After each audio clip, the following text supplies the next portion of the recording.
being a self-made millionaire via investing. And whatever your motivation for being here, whether it's to create wealth for your future, whether it's to pay off your mortgage sooner than 20 years or 30 years and to pay it off within 5 to 10 years, or whether it's to save money on your tax or create more choices for you and your family and live the lifestyle you've always wanted to live. I'll be talking about how I did some of those own things for myself, some of the strategies that I use to achieve those things, and hopefully you might be able to learn from those strategies and apply them in your own life. I guess what I'll start with is by talking a little bit about the company that I've set up, which is called Investment Property Group. But basically, Investment Property Group is a national company based in Melbourne, Perth, Queensland, Sydney, and it's essentially a research-based firm which helps people identify the right opportunities to invest in. We're fully licensed. We're affiliated with some of the major financial institutions across Australia, including the Commonwealth Bank and National Australia Bank. The management team of the business has over 60 years of cumulative experience in finance, property investment, development, tax minimisation, mortgage reduction, and wealth creation. I'll leave it at that for now. If and when you have more questions about the company or its background, feel free to post those questions and I'll get to them. But right now I'd like to sort of get more so into the nitty-gritty and talk about actual strategies that I use in my own life to help me create financial outcomes that have improved my life immensely. To give you a little bit about my background, I come from a family of property investors. I studied commerce and law at the University of Melbourne, and I actually dropped out of that course and decided to focus fully on learning about investment and how to apply those principles in my own life so that I could create better outcomes for myself. The first and foremost thing or topic I'd like to talk about that I think is neglected very much when talking about investment is goal setting. Goal setting is the most important thing that one can do. You basically, there's a saying that nobody plans to fail, they merely fail to plan. And I believe there's a lot of truth in that statement. So there's also another stat that somebody who writes down their goals is 10 times more likely to achieve those goals than somebody who doesn't write down their goals. So if nothing else, over the next half an hour, if you take nothing else out of this webinar, take the fact that goal setting is extremely important. Understanding what your goal is, knowing what your goal is, and then after we know what the goal is, then we can try and look at ways to achieve that goal. Because this is a webinar and we're not one-on-one at the moment, it's important that I use a general example of some worthwhile goals that I set for myself some time ago and achieved. So I'm going to use these generic goals, and I think they're important for everybody. So what we're going to do is we're going to have a look at a generic example of what might be worthwhile to achieve over the next 10 years. The first thing that I believe is very important is to own your own home unencumbered. No mortgage, no debt, the bank isn't involved, you own the home free and clear. So let's say that the home that you want to own, or the home that you're living in, as an example, is $600,000. So home, $600,000. The next major expense that you'll have over the next 10 years, or the next expense that I believe is very important to plan for, is having a fundamental investment foundation for your future financial needs. And what that means is being in a position 10 years from today where you've shifted the balance between having to work actively to derive income to having income come through passively from investments that you've set up. So that irrespective of whether you're working or not working, irrespective of whether you want to work or don't want to work, God forbid, touch wood, whether you can work or not, you still have that income coming through each week, each month, each year, to live the kind of life that you want to live. So I'm going to put down a goal of $100,000 per annum. You might say, well, we don't spend anywhere near that. But 10 years from today, given inflation and given the, the rising cost of living, $100,000 per annum won't be that much, particularly after tax. Now, to get $100,000 per annum, the general rule of thumb is blue chip assets, whether they're shares, whether they're property, they generally give you about a 5% return on investment. So 5 goes into 100 20 times. 20 times 100,000 equals $2 million. So if you have a $2 million fundamental investment foundation, you should generate $100,000 per annum from that. So if nothing else, I'm going to use these two examples as a generic goal for us all to achieve over the next 10 years. All up, that equals $2.6 million to get that house free and clear and to get the fundamental investment foundation of $100,000 per annum. Now, let's say at the moment in your super and the equity that you have in your home, let's say for argument's sake, all of that is worth $400,000.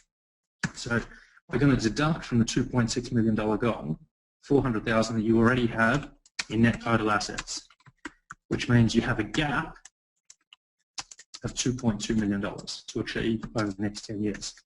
Now, theoretically speaking, if you were to try and save away $2.2 million over the next 10 years, and I'm not saying you would try and save it away, but if you were to try to, that would equal $220,000 per annum each and every year over the next 10 years. And that's after tax. How much do you have to earn, before tax to get $220,000 after tax? $400,000? And that's assuming that you don't spend a cent of the $400,000 and that you can save every penny.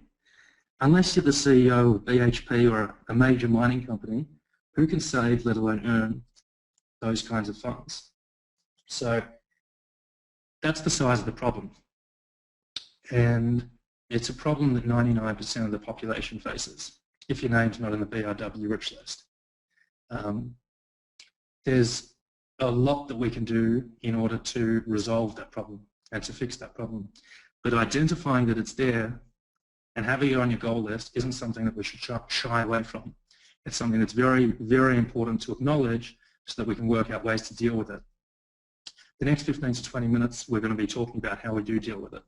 Some of the strategies that I've used and the strategies that the company I founded, Investment Property Group, teaches its clients to implement in their own lives so that they can achieve these kinds of financial outcomes in their life.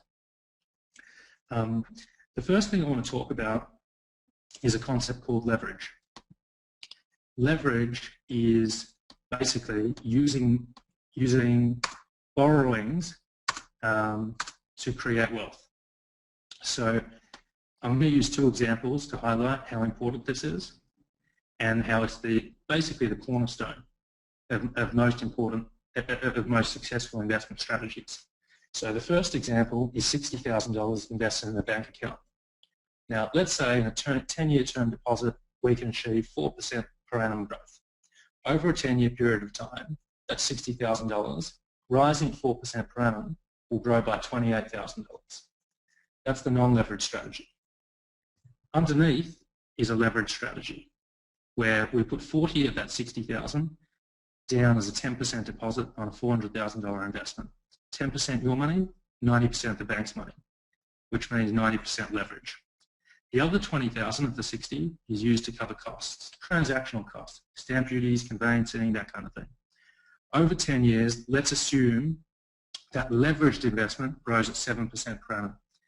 I'm going to prove to you later that historically property has grown at much greater than 7%. But let's just say it only grows at 7% on average over the next 10 years. At the end of that 10 years, that leveraged investment will have grown by $386,000. Compared to the $28,000 your money would have grown if you just left it in the bank unleveraged. Therefore, we believe that leverage is the key to building wealth. But there's a lot of different investments you can leverage into. What do we favour? Well, I personally favour property. Why? You can leverage to the greatest extent. Why does the bank allow you to leverage to such a great extent with property? Well, it's bricks and mortar. Most Australians understand it. There's an actual need for it. You know, at any time, 95 to 99% of all property is actually required to be lived in. It's a proven asset class that's doubled on average every 7 to 12 years for decades. So it's low risk. But is one leverage property investment enough to achieve the 2.2 million? Well, not unless we start with a $2 million property, or we get extremely, extremely lucky. So what most people do is, who implement the strategies that I've implemented myself, is they use their home to leverage into their first investment property. That grows in value, and then we use the growth from that to leverage for the second. And then we use the growth from the second to leverage into the third. And so on and so forth until you build a portfolio of properties. What I'm about to show you is called the capital growth matrix. And what that highlights is what might be achievable by building a portfolio of highly leveraged, income-producing, tax-effective properties over a 10-year period of time, just to see whether or not it's realistic for us to achieve the 2.2 million. Now, I'm going to assume 7% growth rate over the next 10 years. On average, property has grown by 9 or 10% historically, but we need to discount that to be conservative. So in year one, let's say we start with property number one. Property number one, for argument's sake, we'll say is worth $450,000. Now, that property should double over a 10-year period of time. However, isn't it true that the property could go flat for the first 6, 7, 8 years and then go up massively in the final 2 years, or vice versa? My first strategy and our company's prime strategy when helping clients purchase properties is to find areas that have the highest likelihood for short-term growth. Because if you get growth in the first 12, 24, 36 months, what does that mean you can do sooner? It means you can re-leverage your capital and expand your portfolio sooner. If you get growth in the first 12, 24, 36 months, it means you can expand your portfolio faster and achieve those financial outcomes, achieve that $2.2 million that we need to, much sooner than if we sort of get stuck in a property that doesn't grow. So let's say property number one grows in value in the short term, and that enables us to re-leverage in year 3 and purchase a second property. Property number 2 is worth $600,000 because the property market's gone up in value. Let's say that property grows in the short term as well, and then in year 5 it allows us to buy a third property worth $750,000. And then in year 7 we buy our final property, which is worth $800,000. 4 properties over the 10-year period of time. At the end of the 10 years, if we look at the capital growth from those 4 properties, if providing they grew at 7% per annum, we have capital growth of $1.5 million. If we go to 15 years, the capital growth of those properties equals $2.8 million. Now, if you allow for capital gains tax and other regulatory charges and stamp duties and real estate agent fees, that $2.85 million will probably go down to $2.2 million, which is, if you remember what we did in our 10-year goal setting exercise, exactly what we need to have a house paid off and a fundamental investment foundation that means you're financially free. You're working by choice rather than by necessity. So let's have a look at some of the pitfalls that are in between 95% of Australians who end up on the pension and haven't achieved this and the people that do achieve this. The first pitfall is procrastination. And I'm not saying you will procrastinate, but it's very, very easy for human beings to procrastinate by nature.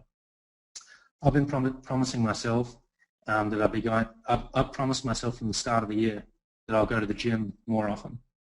How many times do you think I've been? So let's say we create an excuse to not buy property number 1 in year 1. For instance, you say to yourselves, what if we don't get a tenant? Or there's a lot of uncertainty at the moment globally. We've just come out of a global financial crisis. The property market doesn't seem to be rising at the moment. What if I lose my job? Greece and Spain, what if they fall out of the European Union and the world descends into a financial crisis worse than we've ever seen before? Whatever the reason, let's just say in year one, you don't buy this property. Let's take it off. 2-3 years later, the property market booms. You're kicking yourself, saying, we should have listened to those strategies we heard on that webinar on that night. But we didn't, but that's okay. We're still young, so we'll start in year 3 rather than year 1. I'm going to show you what the cost of waiting those 2-3 years will be to you in a real number. 1.49 million, let's say 1.5 million, goes down to 1,056,000. Over $400,000 of growth wiped off the face of the universe just from waiting those 2-3 years. If you average out that potential $400,000 loss over that 2-year period of time, it equates to about $4,000 a week in lost capital growth just from procrastinating. Imagine handing over to a stranger $4,000 a week. Or, on the flip side, imagine a stranger hands you a check for $4,000 a week and we tear it up into confetti. Hence the terminology, time is money, or time in the market equals money. Let's put that $450,000 property back in and say we don't procrastinate. We take action today. So, buy property number 1 in year 1. The second mistake most first-time investors make is buying in the wrong market. Buying in an area that doesn't experience short-term growth for emotional reasons.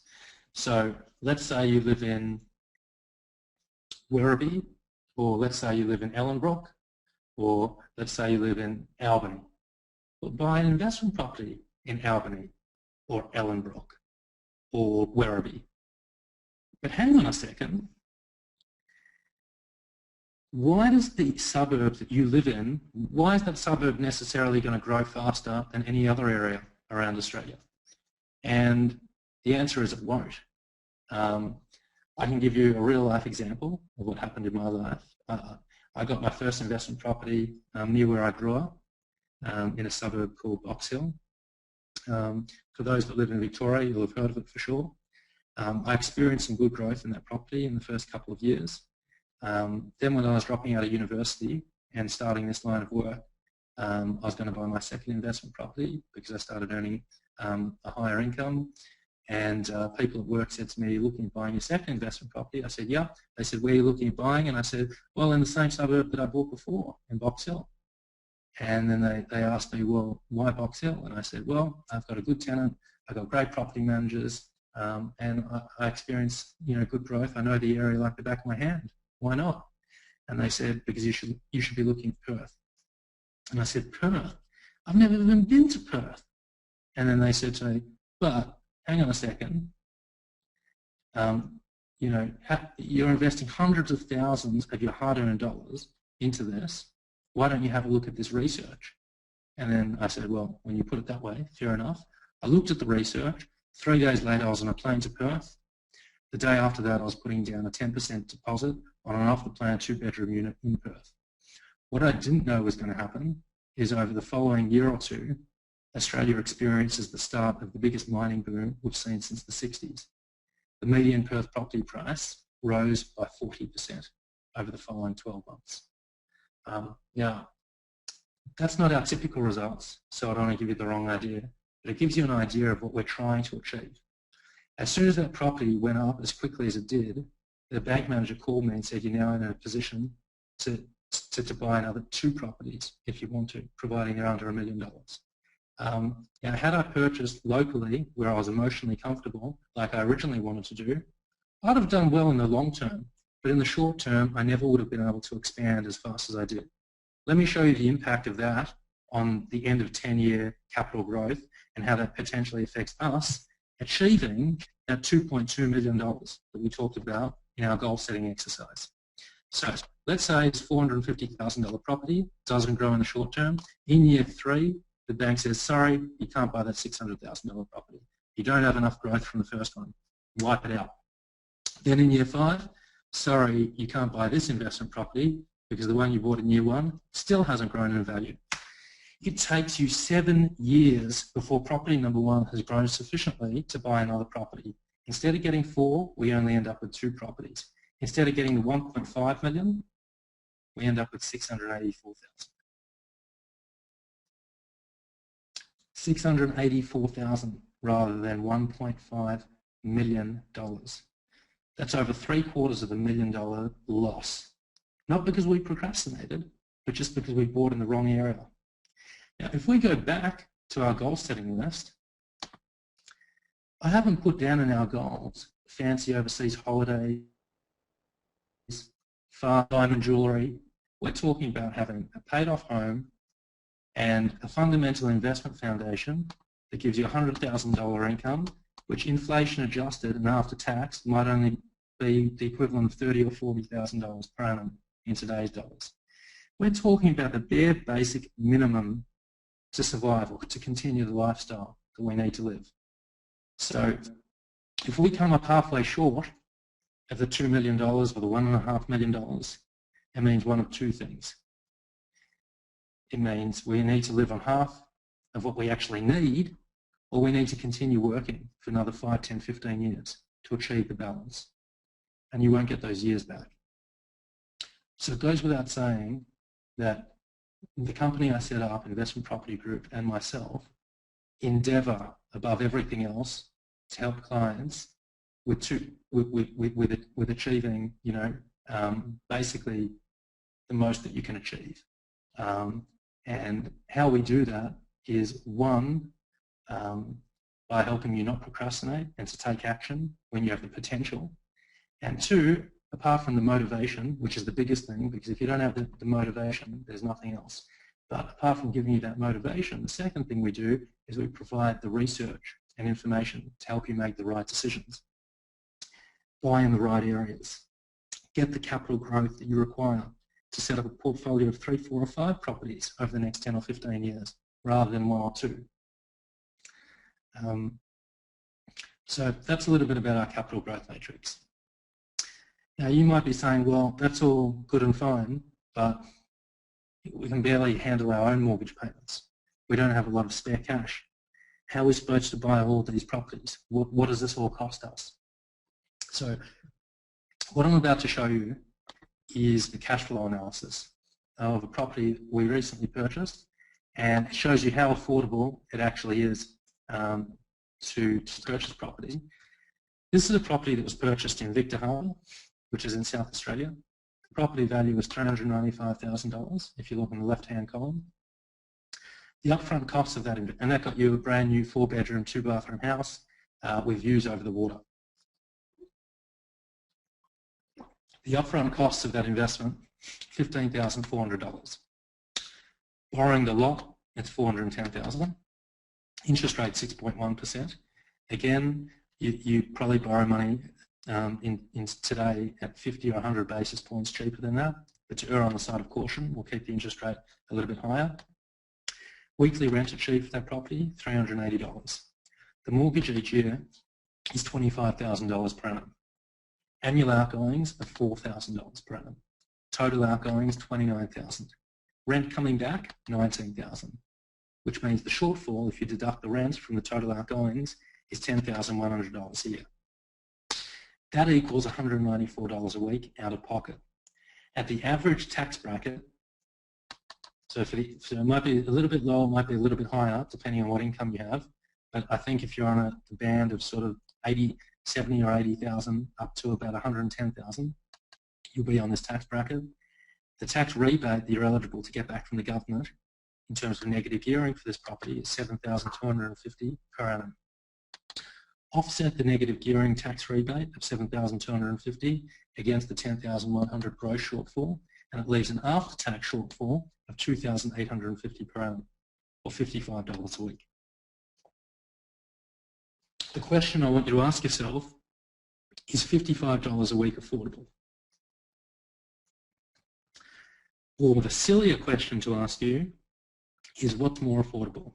$55 a week in savings, or saving away $220,000 per annum. Which is easier for you?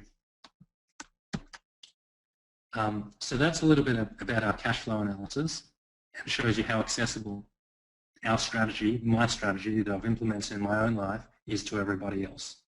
And by the way, one last point before we move to the next section is literally all you need to come up with is that $55 a week. You don't have to wait until the end of the year to get that $7,250. If you're a PAYG taxpayer, you pay tax on a weekly, fortnightly or monthly payment basis, most likely. You can fill out what's called a tax variation form and get that $7,250 rebate back on a weekly, fortnightly or monthly basis via an adjustment to the PAYG deductions that happen in your pay packet. So literally all you have to come up with is that $55 a week.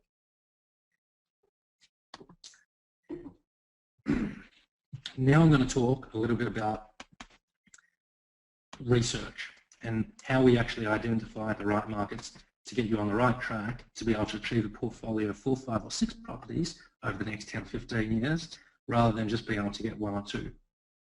And achieve in 5 to 10 years what takes some people 20, 30, 40 years to achieve. 10 years from today, we want every single client, I want every single person that we deal with to have a portfolio that looks like this. Because when this market in this particular part of Australia is going flat, who's to say that this market over here isn't booming? Where's it more sensible to put hundreds of thousands of your hard-earned dollars? We have a full-time research team of 7 people at IPG. We spend hundreds of thousands of dollars on research every year. We subscribe to BizShrapnel, RP Data, Michael Matuszek reports, Australian Bureau of Statistics data, all the major banking reports. The purpose of all of this research, data collection and analysis is to help our clients pinpoint the right property hotspots wherever they are around the country to maximise the early growth that you can experience in your portfolio so that you have greater opportunity to expand it.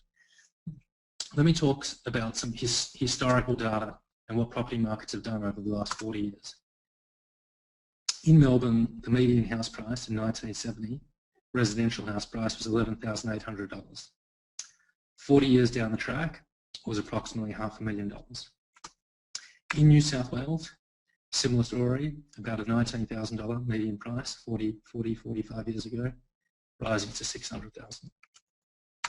Queensland, similar story. Western Australia, similar story. If you look at the 4 states, the average percentage growth over the last 30, 40, 50 years has been 8, 9, 10%.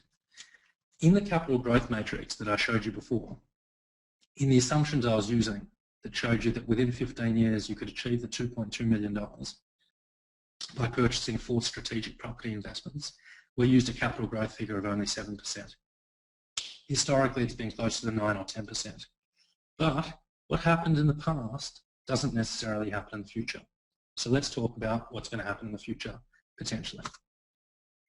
According to the NAB, housing demand is expected to continue outstripping supply, which will exacerbate housing shortages and support house prices. Such supply tightness will continue to underpin rental growth and low rental vacancy rates. According to the HIA, Australia's housing shortage will more than quadruple by 2020. Why do we think there's merit in that statement? Well, let's look at supply and demand. The demand for housing has reached unprecedented highs because migration is unprecedentedly high. It has reached record highs. People want to live in the lucky country. So demand for housing is going up.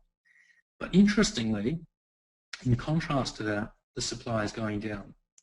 Why is supply for housing going down? Well, in the financial crisis, banks became very, very scared to builders and land developers. As a result of those finance restrictions, projects have been held up, or projects happened years ago that otherwise would have been built by now. So that's creating a shortage and it's getting worse and worse and worse.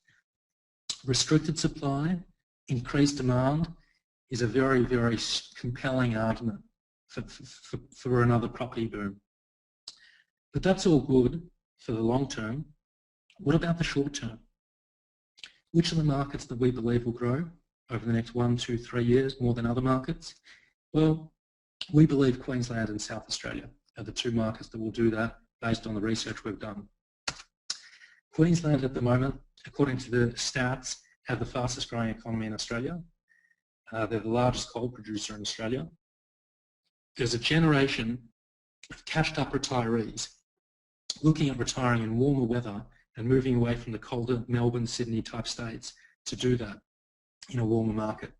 Not just older people, younger people who can't afford the high prices of Melbourne or Sydney are relocating financial refugees to Queensland to realise the Aussie dream of first home ownership. If the jobs are there. Are the jobs there? Well, according to the Brisbane Business News, Queensland's economy is set to be #1 in Australia. Why is that the case? Well, the case is because of mining. Same reason the rest of Australia is still in business. According to Michael Matuzik of Matuzik Property Insights, even if not all of the proposed projects come to fruition, the scale of the proposed investment in the central Queensland region provides a very compelling case for the long-term future of the area. There's $146 billion in major projects across coal, energy, minerals and ports. South Australia as well, according to Terry Ryder, one of the most well-respected property analysts in the country, is set to explode onto the national resources stage. And as we've seen in other states, this will deliver a big kicker to the property market. But unlike your Port Hedland or Karratha or mining hotspots, that have already boomed, South Australia is still one of the most affordable states in Australia. So instead of having to enter the market at an unachievable, unaffordable for most people $1 million price point, we can still get in at the cheaper $350,000, $400,000 price point.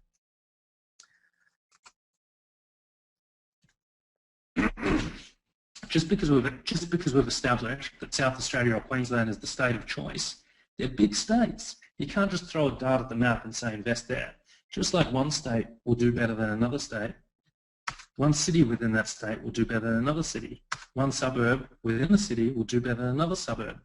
So honing into the area within the area with almost surgical-like precision to try and outperform the state average and in turn outperform the national average so we can end up with 5 properties 15 years from today rather than only 1 or 2 is extremely important. How do we help? How did I help myself and how does the company I founded, Investment Property Group, help its clients achieve that? Well, we follow a proven selection criteria. The following criteria is the basis for which we've selected hundreds of properties for clients, and I've selected properties for myself over the last 10 years. And every property that we've ever chosen must be consistent with this proven selection criteria. The first point is economic growth. The area we invest in should be experiencing massive economic growth. Because if that's the case, there'll be job creation. If there's job creation, the population will grow. Demand exceeds supply. What's going to happen to property prices? Secondly, rental demand is highest in the middle. So if you go too cheap, we can attract the wrong kinds of tenants. Whereas if we go too expensive and we don't get a tenant, it can hurt us from a cash flow point of view. Do we have proximity to schools, hospitals, 7-Elevens, hairdressers, shopping centres, etc.? If not, we're potentially taking chances. Neighbours. I know you can't always predict who your neighbours are going to be, but would you agree some areas have greater potential problems than other areas when looking at crime rates, etc.? Finally, we choose new property because new design equals the highest demand amongst renters, which gives you a greater rental outcome, which gives you a better cash flow proposition. Newer properties have lower maintenance. You don't have a $3,000 roof to fix. You don't have to rip up carpets worth $2,000. Again, a more predictable cash flow proposition. Builder's warranty. Anything goes wrong in the first 7 years, you're covered. Greater tax benefits because there's depreciation involved. Again, these 5 points all put you in good stead to have a much better cash flow proposition. Hence why it's only $55 a week. Hence why we can do this without affecting our lifestyle.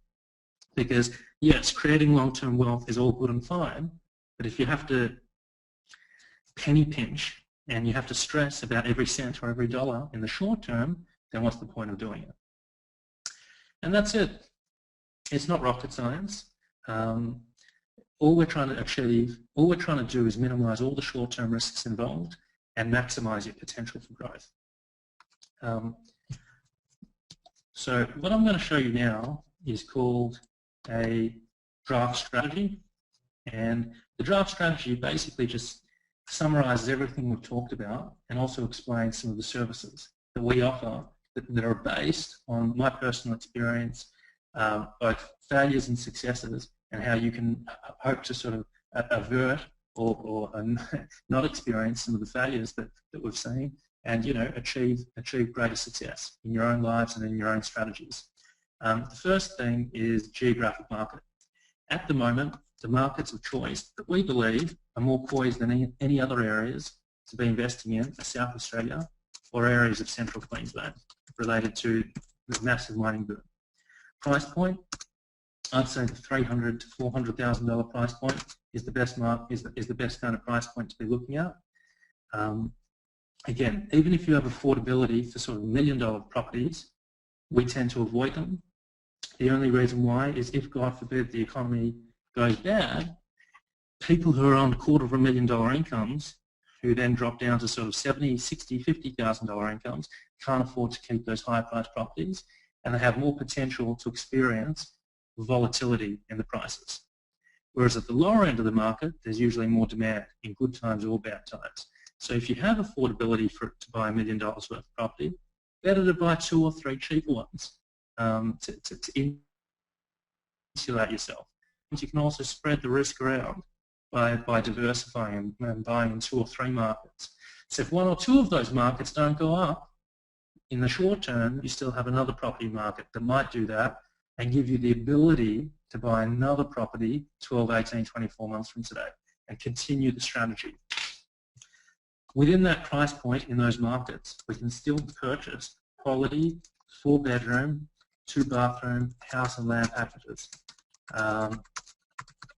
And the reason why we go house and land rather than an apartment or a townhouse is there's generally greater appreciation for that kind of product, and there's more of a demand because of the families who demand that kind of product.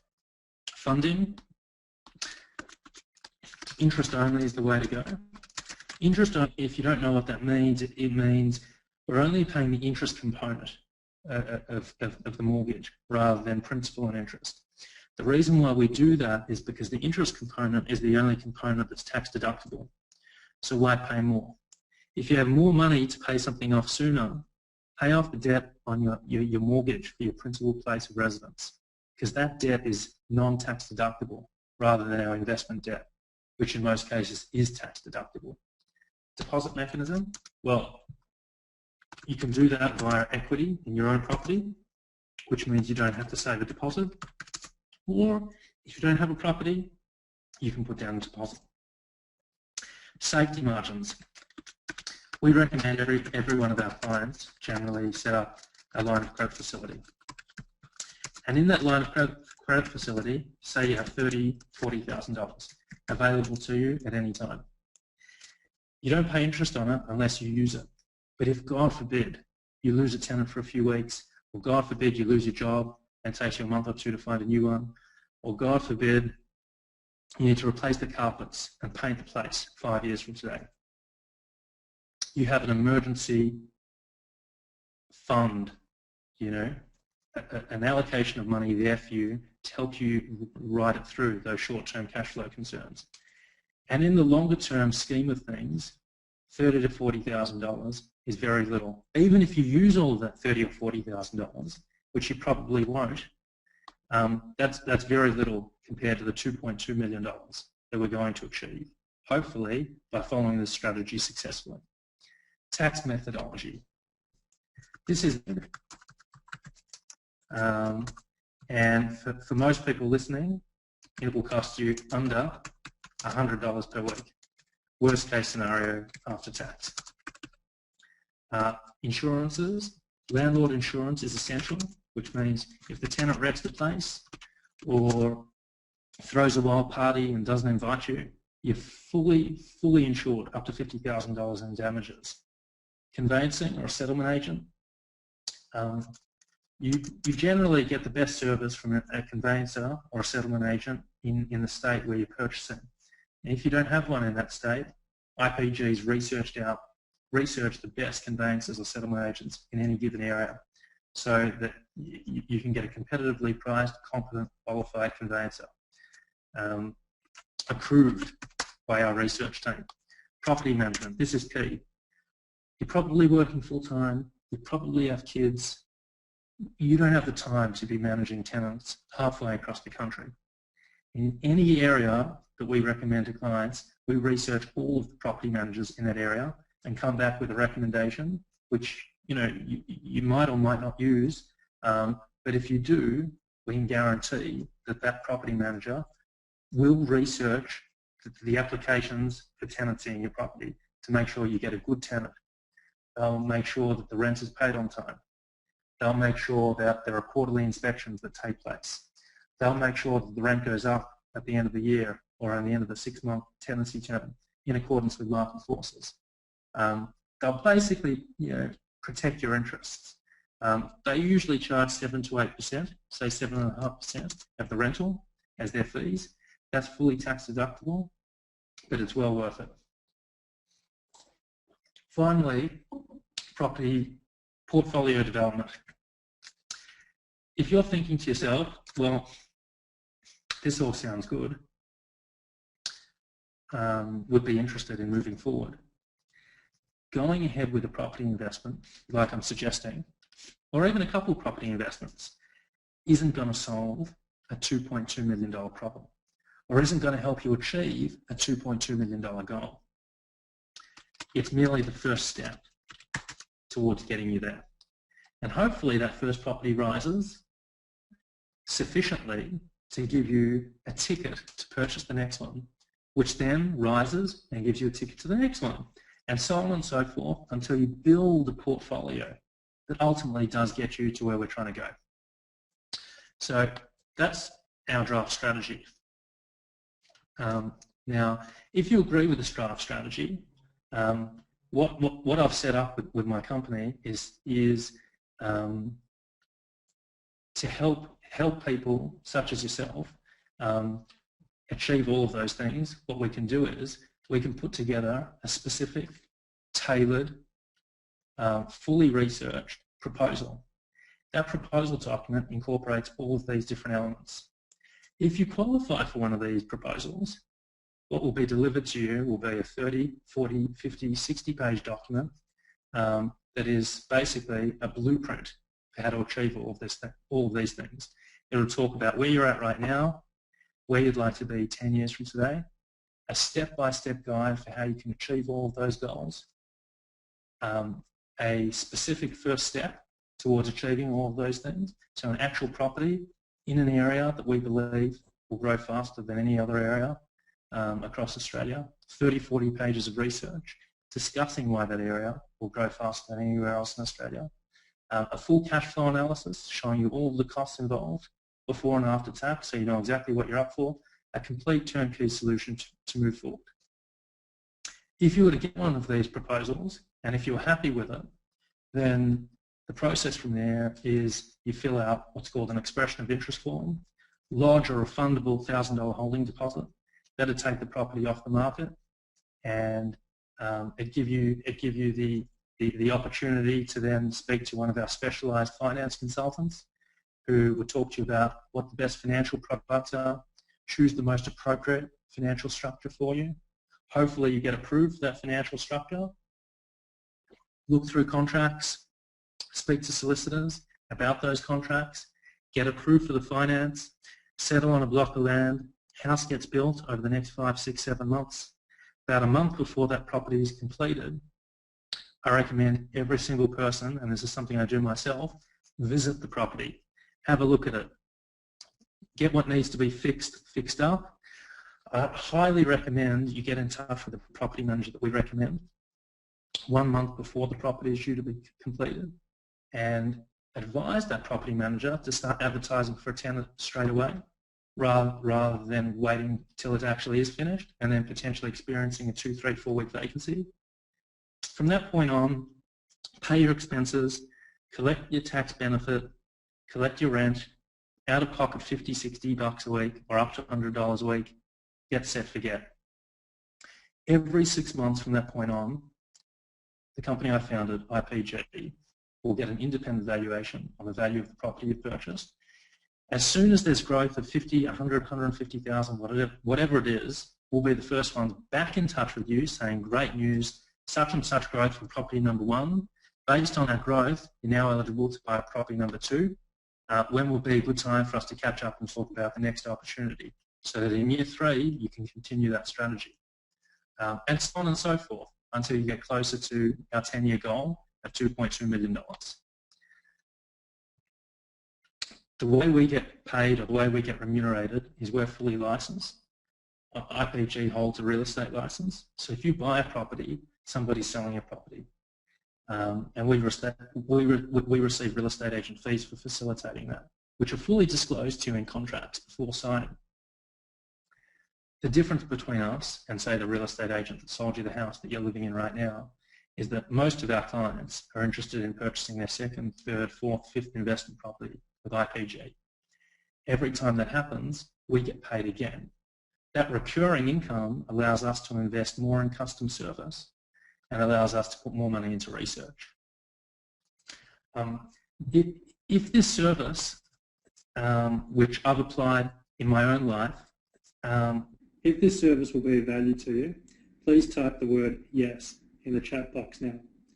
There are 15 free consultations, and the first 15 people to type yes in the chat box below will get a free consultation with myself or with one of our licensed investment specialists who will help tailor-make a wealth blueprint for you and your family so that you can achieve the kinds of financial outcomes we've been talking about over the next 10 to 15 years.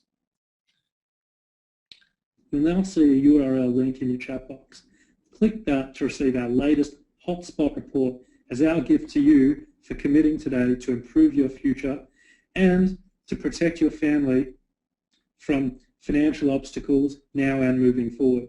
Confirm your phone number so we can arrange a time to come see you. While you're doing that, I'm going to play you some testimonials. I'm in a new situation. I'm a single mother of 3 kids, and I didn't envisage that I'd be able to have an investment property. But I do. I could actually see that it made sense that I could have an investment property without it sort of impacting on what I did with my girls. And it actually worked out as something I should do. You've always got to be sceptical first. I mean, I think it was like, cold canvassed on the phone. So immediately you've got, quite a lot of walls to break down before that happens. So look, I just read the material and then did the research through with the background on the company and everything like that, and it all seemed to, to be quite legitimate, and it's all worked. I could get that information and then go into the council of that area, all of those types of things, and what they were saying was exactly what I found as well. So everything was, backed up. It's actually been more backed up now that the house is rented. I'm getting more than what they said. It's been easier than, the process has been easier. The market's down at the moment with housing, but in my little patch of the world, it's going great guns. I mean, the research is, it's proven to work. You can't, why you would have chosen that little spot in Australia to invest. You have to have done your homework. So I've done my homework and it's paid off.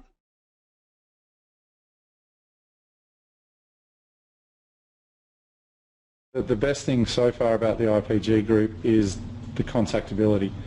The fact that at any time I can call anybody that I've met so far and they're willing to help me out, or find somebody to help me out. Investing so far away was a daunting prospect to start with, but once we received the information and had a look through it, and we were able to jump on the net and check it all out, but the information pack was probably the main thing. Getting a 30-page document with all the ins and outs of the area made us feel fairly confident in buying a long way away. Having the contact regularly now, though, has taken any fear away. Because they were so regular to start with, if I don't hear from anyone from 2 weeks, I'm not worried. I just know the process is going on. But as of yet, I'd probably say 10 days is the longest between communications, so it's been really good. I don't think I could have invested myself because a lot of the things that I've learnt in this process probably would have been the mistakes I made the first time and would have had to have learnt for myself. So knowing that these people have been through it a number of times and probably eliminated a lot of the mistakes I would have made by doing it myself. Because of the detail they put into their research, wherever they say that property is going to be the best is probably where we'll buy, just because they've got the research to back it up. Everything that we've been given so far indicates that the area we're in now is growing in a big way. And so they've hit the nail on the head for us the first time, so I don't see why we wouldn't go with them again. I'll play another testimonial now. Before I do, I want to let you know that 12 spots have so far been taken for the free consultation with myself. To avoid disappointment, if it's something that you see value in, please type yes into the chat box now to get one of the last 3 places.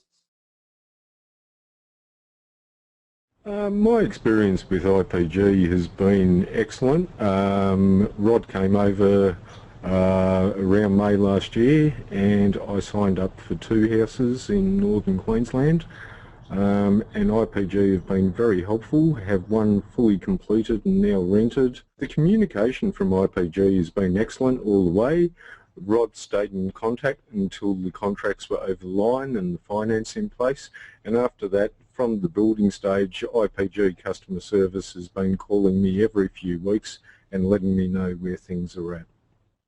And I'm a very detailed person. I like going into the detail, and he certainly brought all the research and all the numbers and things that I like to look at, and he left them with me so I could do my own research on the web and confirm everything.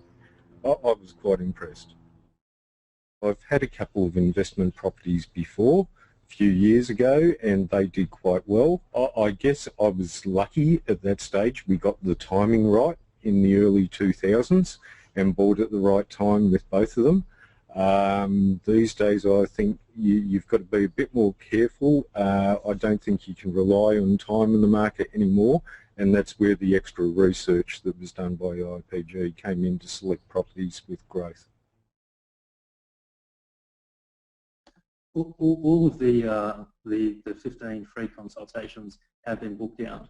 However, if you did miss out, so to speak, I encourage you still to click yes, because we can place you on a waiting list, still on a free basis, to chat to you about your requirements and whether we can help you with some goal setting and putting some strategies in place. We had invested in property before and we'd made a few silly mistakes. That was a nightmare, wasn't it? When we did it on our own. Yeah. Lots of sleepless nights. It was literally a headache to the point where we never wanted to do it again, didn't we? In comes IPG. This is bang, it's done. Everything's picked, organised, no hassles. Not one hassle. Not a single one. Has there been anything that they Not a single thing has gone wrong. That's great. Yeah. Big difference between Huge. There's just little things like taxation things that they just know. And that's one big thing. The other thing is just the way your banking's done and things like that. You just never know. And that was where we went wrong with our other house. Imagine building a house in another state without that backup. It'd be, yeah, I can't see how you do it, seriously. All the colours of everything, organising, you need someone to inspect each stage, who's going to water your lawn and your grass, who you can trust. They've got everything in place, everything.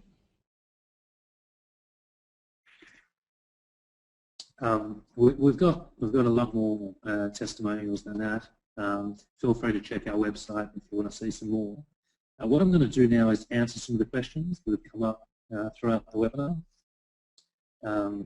And if you have questions that you couldn't think of right now, I'll give you my contact details shortly so that you can ask later. But I want to go through some of the initial questions that have come through over the last sort of half an hour. The first question is, how does investment property work if you're still currently renting? It works in the same way as I've discussed.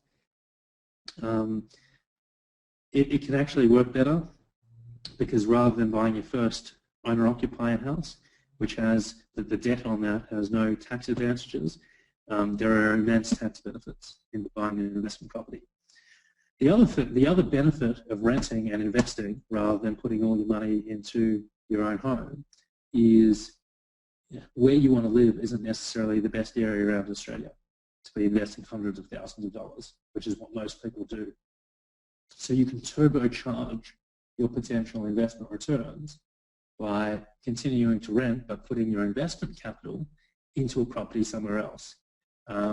You will need a deposit rather than borrowing against existing equity if you're still renting, but with mortgage insurance you can usually achieve, if you're working full time on a good income and you have a good credit rating, you can usually get involved in this kind of strategy for as low as a 5% deposit on a $400,000 property, which is only a saving of sort of 20 grand.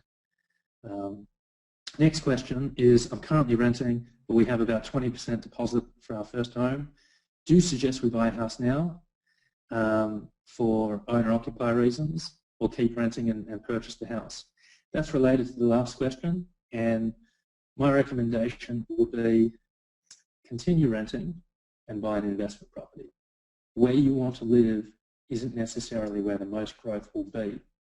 So you can continue living the lifestyle you want to live in the area you want to live, but you can have hundreds of thousands of dollars of your capital invested in an area that's more likely to grow than another area.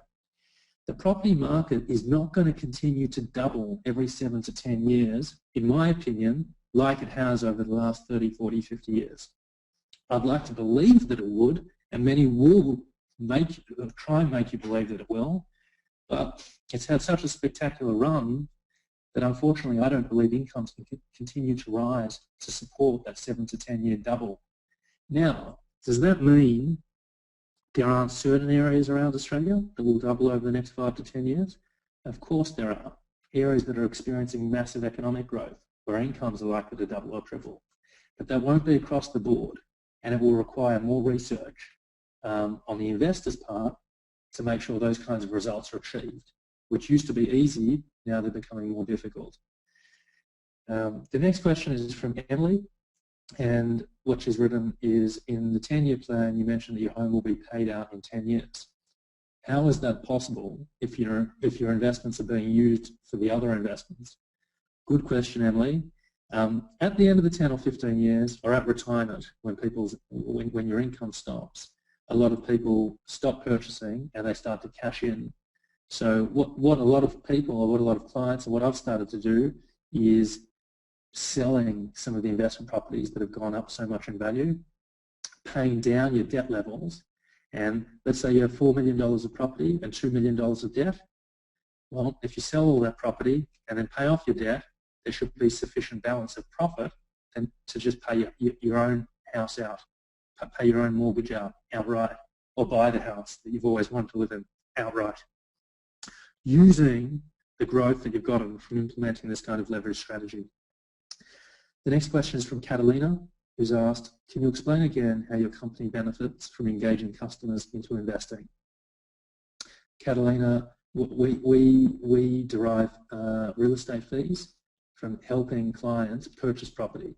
So we're not investing your money into a fund. You're purchasing property in your own name. The title is in your name, but like 99% of real estate transactions, we are acting on behalf of the vendor, and that vendor pays us the standard real estate fee for transacting. The difference is, unlike most real estate agents, we're acting also on the client's behalf to ensure that you get the best outcome. We're negotiating on your behalf to make sure you get the best prices, put you in touch with the best rental managers, make sure that your property is in the right area and that we monitor the growth so you can buy again ASAP. So purely from real estate fees. No direct fees from yourself, Catalina, to us. And the fees that we do get from the vendor will be disclosed to in contracts should we get to that stage.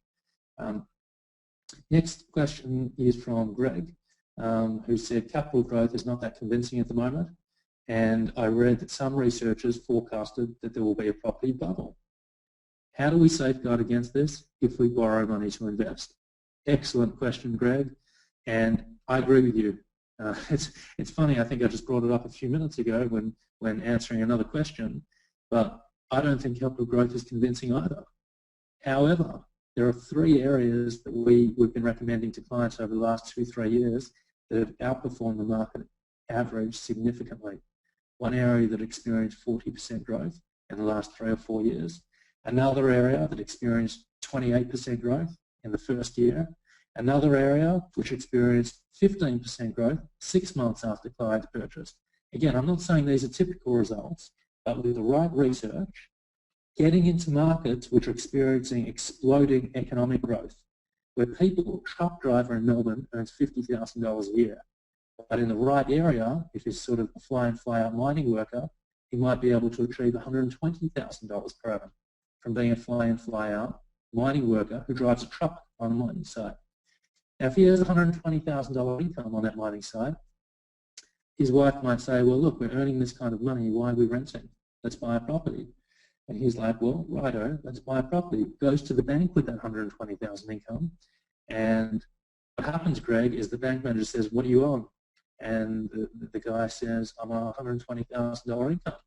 And then the bank says, well, mate, you can borrow $700,000. And he goes home and says, Darl, guess what? We can borrow $700,000. And she's like, fantastic, we're going to an auction this weekend. She falls in love with the house. He has to put his hand up at the auction. Guess what? There are 15 other guys on those kinds of incomes who also have those kinds of borrowing capacities, whose family also want to buy that house. It doesn't take a rocket scientist to work out if you purchase a property around the corner from that property before that crazy competitiveness starts to happen with all of that money, whether that will help you or detract from you being able to beat the average. That's what I've done personally in trying to beat the average, get short-term capital growth for myself so that I can move forward to my goals faster than I might be able to if I just threw a dart at the map, or if I just bought a property next door to the one I live in right now. And that's what we help clients do, Greg. Next question is from Ross. And he said, I've just bought my first house with my partner. Is it possible to have a strategy drawn up that suits us? Well, absolutely, Ross. Again, if you click yes on the poll, which even though has been the 15 free consultations have been already allocated, I'm going to reopen the poll in 1 minute. The only reason why is you can go on a waiting list. So even if we don't get in touch with you or be able to meet, even if I'm not able to meet with you in the next week, I might be able to meet with you in a couple of weeks and we can see what we can do. Obviously, you need to have suitable finances, and I'm not sure of your personal situation. But again, if you click yes, and when we get in touch with you, we'll do a full analysis free of charge to see if you can do it. Then we'll put together a strategy. And if you're not in the financial position to be able to do it right now, it's not like see you later, Ross. You're of no benefit to us. It's like, this is what you need to do, Ross, to get into the position where you will qualify for this kind of strategy. I really encourage you to work towards being in that position, and in 6 months, or in 12 months, or in 18 months, when you are in the situation to do it, then we'll do it. In a scheme of a 10 or 15-year strategy, 6 months, 12 months, or 18 months is neither here nor there. But $2.2 million isn't a small amount of money to achieve. So we obviously try and start as soon as we can. The next question is from Mazdak, who said, do you provide any service for renting the property or looking after the other essential services if I bought, or would I be on my own? The answer, Mazdak, is we provide full research services to try and assist you in finding the right rental manager in any area that we've identified as being a hotspot. You don't have to use that rental manager that we've researched and we can verify and we can vouch for, but we can vouch for them. when we say yes, they're the right rental managers to use, we haven't just interviewed landlords that use that service. We've interviewed tenants that property manager manages. Because if the property manager treats the tenants badly, how is that tenant likely to treat the property? Next question is from Michelle. I currently own my own place. Would it mean change from principal plus interest payments to interest-only repayments? Well, again, Michelle, I did answer it earlier on, but I'll try and cover that now as well, just in case you joined the webinar more recently. For an investment property, I would recommend paying interest only, and generally that's the way it's set up, because the interest component is the only component that's tax deductible. So why pay more? If you have more property, if you have more money to pay off a greater amount than the minimum payment of interest only, pay it off your own mortgage. Now, you mentioned in your question that you currently own your own place, so you don't have a mortgage potentially on your own place. So what you do, Michelle, is you pay off more on the investment property, or keep it in redraw, and that will help you develop a deposit quicker to get into your next investment property. Next question is from Eliza. Hi, I'm a university student at the moment on a small, very small budget. How did you manage to jump the gap and get from Centrelink to self-made millionaire as you suggested? Buy very cheap houses, if they exist, question mark. Well, I agree with you, Eliza. If they exist, it's becoming harder and harder and harder to buy cheap houses because the fabulous, tremendously successful run the Australian residential property market has had. And there's a reason for that growth. We live in a great country, we have a strong economy, we're honest, and people here are good, and they love property.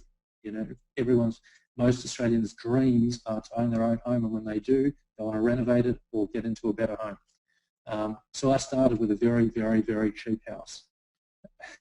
I call it an awful house, but it's not an awful house because it started me on my voyage towards achieving financial success. And yeah, I agree, Eliza, you might not be able to buy the fancy, house of your dreams to begin with, because we can only afford a $300,000–400,000 house. But it's important to detach yourself and not be emotionally involved so much when it's an investment property. Even if it's a cheap house that you wouldn't personally like to live in yourself, that's not the purpose of this. The purpose of this is to create financial outcomes for yourself, which will give you choices in life. So if that means buying a cheaper house to begin with, because that's all you can afford, better than doing nothing. Way better than doing nothing. But there's a specific way in which to buy cheap houses, and there are better ways than other ways. And Investment Property Group, our company, tries to put you on the right path and take the right way.